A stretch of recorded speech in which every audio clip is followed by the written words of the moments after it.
Paano nga ba kumikita ang mga personal trainer? Okay, for today's video, we're gonna talk about what is a personal trainer.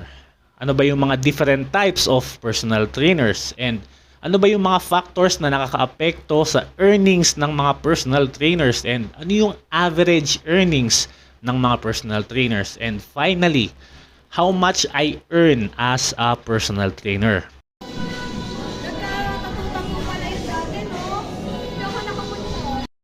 So let's start with the basics. What exactly is a personal trainer? Well, in a nutshell, a personal trainer is someone who helps clients to achieve their fitness goals. Whether that's weight loss, muscle gain, or improved overall health and fitness. Personal trainers can work in gyms, health clubs, or fitness studios, or they can work independently with clients in their homes or in outdoors spaces.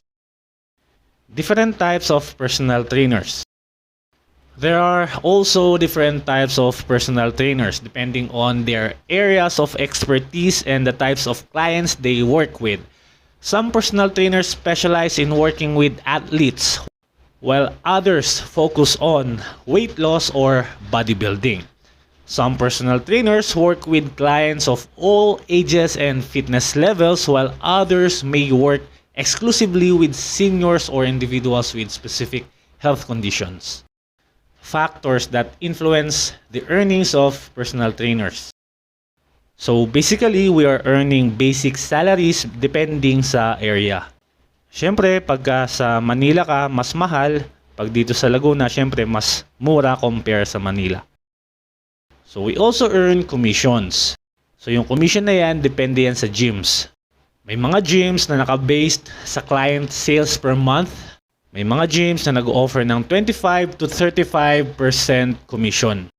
Ibig sabihin, kapag nakapagpasok ka ng 100,000 this month, possible kang makatanggap ng 25 to 35,000 commission. And may mga gyms naman na nag-offer ng conduction-based or based sa number ng naturuan mo within the day. May mga gyms na nag-offer ng 30 to 40% commission per turo. So, ibig sabihin, kung yung client mo ay nagbabayad ng 1,000 per session sa gym, ibig sabihin, pwede kang kumita ng 300 to 400 pesos per hour or per turo mo. So, magkano naman yung average earnings ng mga personal trainer? So, in average, 25 to 40,000, siguro average na yon. Once again, depende yan sa numbers of clients na pumasok sa'yo within this month or sa numbers of clients na naturuan mo within this month. Finally, how much I earn as a personal trainer. To be honest, sobrang baba lang talaga ng aking basic salary. So dahil nasa Laguna ako, syempre Laguna rate lang din yung basic salary ko.